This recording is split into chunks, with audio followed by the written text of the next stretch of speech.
853. That's going low, Magnus. You wanted the black pieces here. Hello everybody, this is Grandmaster Pepe Cuenca and we are watching an Armageddon game between Magnus Carlsen and Wesley So at the Champions Chess.com Finals in Toronto, Canada, where Magnus has won the bet and he'll play with the black pieces and 8 minutes and 53 seconds. Wesley will play with 15 minutes and the white pieces, meaning that Wesley is forced to win this game in order to win the match. On the contrary, Magnus only needs a draw in order to win this battle. So let's see what happens in this crazy Armageddon. Remember, there is no increment until move 61. And we are off. Wesley opens with e4, Magnus replying with c5, the Sicilian, one of the most aggressive weapons against e4.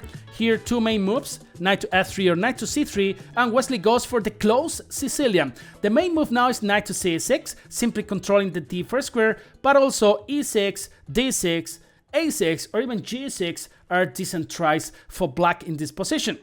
Magnus going for knight c6, and once again, many interesting setups now for white. You can go for the fianchetto with g3, you can play the Grand Prix attack with f4, but Wesley plays knight f3, simply transposing to an anti-Sicilian. This is a good order if you want to avoid the Spechnikov Sicilian. Manu goes for e5, controlling d4. The drawback is that, of course, now the a2, g8 diagonal is weaker, and that's why bishop c4 is the strongest move, and Magnus goes for g6, and secondary alternative that he has employed already against, for instance, Jan Nepomniachtchi. After d3, knight g5 was threatened. For instance, bishop g7 is considered to be a mistake, since after knight g5, knight h6 is the only move, and then after h4, white is better. So that's why black plays first h6, stopping g5, and the main move is h4, intending h5, but Wesley plays this humble move with a3. What's the idea behind h3? Probably to free the h2 square for the knight. Magnus goes d6. Now the c8 bishop has a light. It can breathe some fresh air, and knight h2 from Wesley So. Well, the g4 square is also tasty for the white knight in many variations because you can put pressure against h6, but probably the main idea behind knight h2 is to push f4 in the near future, right? Imagine opening the f-file, the bishop on c4, and an eventual rook on f1 could be putting tremendous pressure against the pawn on f7. Short castle by Wesley So. And Magnus continues developing with knight to f6, blocking the f-file. And now after f4, probably black is forced to take on f4.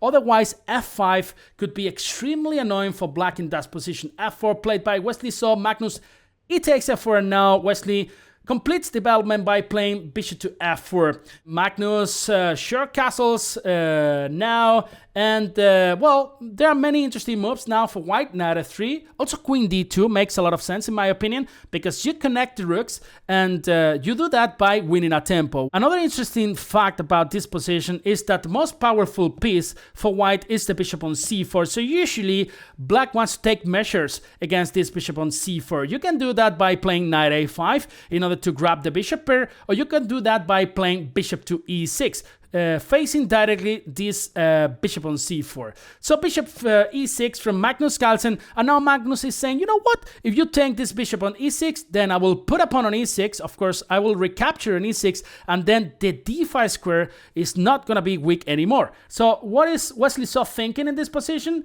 I don't know. Knight g5, what is this move? Wesley So sacrificing a full piece. What did you drink today, Wesley? What did you put in the coffee? Knight g5, sacrificing a piece, playing like Mikhail Tal today. So what's the idea after pawn takes c5, bishop takes c5? There is a terrible pin against f6. The bishop on g5, the rook on f1. If you bring another piece to the f-file, then black is going to struggle to protect the knight on f6. So Magnus Carlsen playing knight e5. What's the idea behind knight e5? Probably just to bring this knight back to d7, increasing the protection of the knight on f6. Queen f2. Now if you want to save this knight on f6, you are forced to go knight to d7 back, right? This is the only way to protect that knight on f6. And there are so many interesting attacking ideas for white here after knight d7, guys. For instance, I imagine a queen coming to h4 with a check. I imagine white doubling rooks on the f-file, right? But now, of course, you know, black just simply want to move the queen away from d8, you know, unpinning the knight on f6. So what to play here with the white pieces. Queen h4 probably is a candidate move. Bishop a6 is just a terrible move because after pawn takes e6, the rook is also now a defender of the knight on f6. Wow, such a complicated position. So after e5, black could also think about taking with the pawn.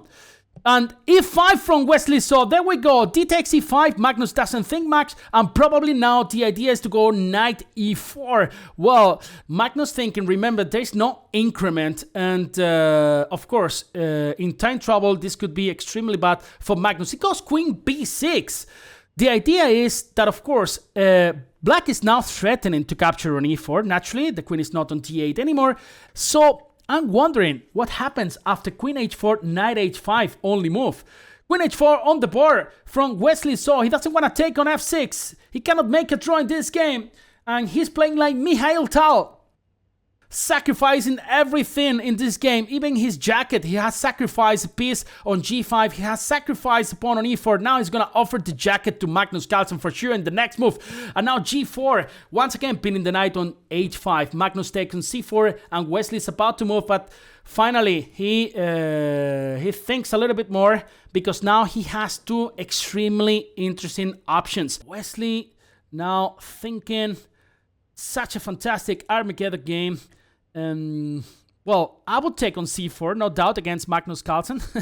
I would be scared. I would love to get my material back, but of course these guys are geniuses. And he takes on h5. Wow, keeps sacrificing pieces, this guy. Wow, Wesley is considered to be an extremely solid player, but of course he is a fantastic tactical player. He is one of the best chess players in the world. He actually dominates every phase of the game. And taking on h5 is not very good for black in my opinion now, because after queen h5, king g8, d takes c4, white gets the material back, and of course you also have some ideas with knight f6 in this position. And after bishop d5 now, well, you can take on g6, but also knight f6 is very interesting now. Knight f6, let's take a look at this option. Knight f6 check, guys. Knight takes f6, and then you have two possibilities, bishop f6. But I think bishop f6 could be dubious in that position because of g5, closing the h-file, and after queen g5, maybe rook g8. And now the g-file is opened, and the rook on g8 is doing a great job, and the king on g1 could be suffering a lot. Incredible. So after knight f6, maybe rook f6, and Wesley So goes for knight f6, check. And after knight f6, is rook f6 working? Chess is so beautiful. Rook f6 working, because if black takes on f6 with the bishop, pawn takes g6, the king is forced to take on g6, and the key is that now white can go queen h6 check. This forces black to jump to f5 with the king, and then rook f1 check. Only move is king e6, rook f6, and white takes the queen on f6, so Wesley, what did you drink today? Rook f6. Such a beautiful move. Bishop f6 now runs into h takes c6, followed by queen to h6. Magnus can think about taking with the queen as well. He's got only two options, because retreating the queen runs into pawn takes g6 with mate. So he takes with the queen, but of course, this is just a very good position for Wesley So now. Magnus tries to close the h-file with the move g-file, trying to create some counterplay with a rook on g8. But after queen g5, let's count pieces, guys. So Magnus has a queen against a rook and a bishop, and then some pawns as well. He plays queen f5 and h6 deflection. He takes with a check now, and of course the only sad piece in the board is the a1 rook. If Wesley manages to bring the rook to g1, then black is gonna suffer a lot. Wesley going for a check now, taking some time now to finish the game. He knows he's got the advantage. He knows he can defeat the the number one in the world. I was about to say the world champion, but of course, you guys know that the current world champion is Dingleren. But the number one in the world, of course, queen f6, back king h7, and maybe some king h2 or king f2. If a rook lands on g1, then queen h4 would be made. So rook g1 is threatened, so that's why Magnus goes rook g2, trying to activate rook on g2, but queen h4 check, king to g6, and probably rook g1. This is forcing once again to bring this king to f5. King Leonidas. Rook to g1, king f5, and this is close to be checkmate. Let's see if Wesley So can finish the game. It's never easy against Magnus Carlsen. He's got 1,000 lives.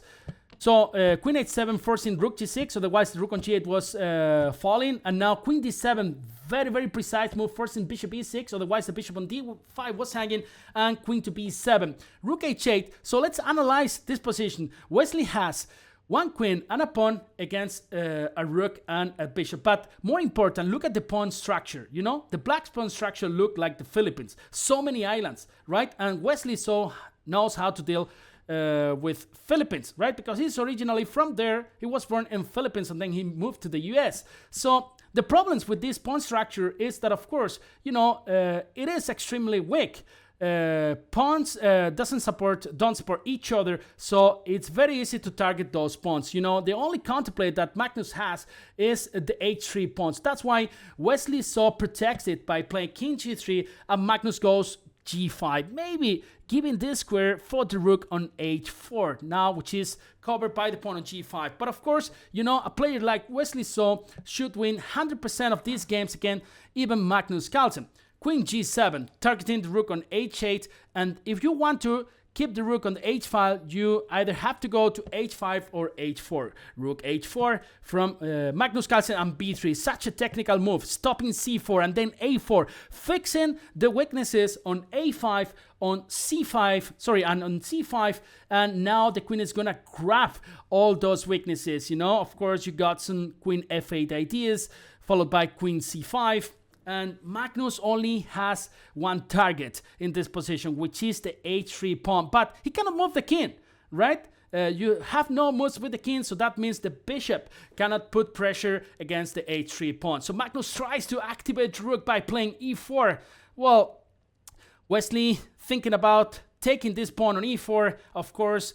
E3 could be an option for black, trying to promote that pawn. Of course, this is very far from reality, but you know, Magnus gotta try. You know, we've seen Magnus, you know, winning some games where he was completely lost. So, of course, it's never easy against the number one in the world. He takes on e4, and now Magnus takes with a king. Queen to g6, this forces black to go basically back with the king, or to play bishop f5 in order to cover the bishop. Queen c6 check, now king to d4, and Wesley plays c3, such a beautiful move. If you take that pawn, then queen c5 wins material. So queen c5, king f6, and now you got a queen and two pawns versus a rook and a bishop. Once again, the only counterplay is the pawn on h3. So queen to b6 check, now bishop e6, and it's not easy to protect the pawn on h3, so let's see how Wesley deals with that. He plays king to g2, such an elegant move, guys. If rook takes h3, then queen e6 just wins the pawn endgame. King e6, king h3, and then you play b4. You have two passed pawns, and then the position is completely won. Magnus trying to fight, playing rook e4 now. But of course, you can start pushing the pawns on the queen side. I don't like to take the pawn on a5 because that allows bishop to b3, and then we won't have connected pass pawns anymore. So that's why Wesley decides to play b4. This is a better move in my opinion. Wesley has a lot of technique, and now these pawns are ready to be pushed. Rook a2, and of course you can play a5. Black's idea is to play rook a3 followed by, well, by taking on h3, queen d4 check, king f5, and now some more checks on the board. King e5, a5, finally pushing. You know, look at the queen on d3 who stops rook a3. Wesley So is playing such a strong prophylactic game as well, right? This moves stopping all kind of counterplay from the black side. And now after bishop d5, queen e3, king f5, it's time to push, right, at some point. So we need to push the pawn to a6 if we want to finish the game. Well, Wesley has to be careful because rook g2 is mate in this moment. So we gotta be extremely careful. Rook g2 is mate. Magnus intending the last trap, the last trick. So how to run away from that checkmate net. He goes king g4. Now he finds a way along the h5 square, and after rook g2, well, king h5, bishop e4, and now, well, some check on c3 probably is just a good move in order to proceed with a6, and there we go. And white is very close to promote the a pawn, and Magnus is about to resign with only 40 seconds in the clock. Rook c2, and well, Magnus resigns. What a game from Wesley So. What a sacrifice with knight g4, with knight g5, sorry. What a move, e5, in order to proceed with knight e4, and what a move, rook takes f6. This is chess. This is the most exciting sport in the world. Who says chess is boring? This has been a pleasure. This has been Grandmaster Pepe Cuenca for Chess.com. Big hacks from Granada, Spain.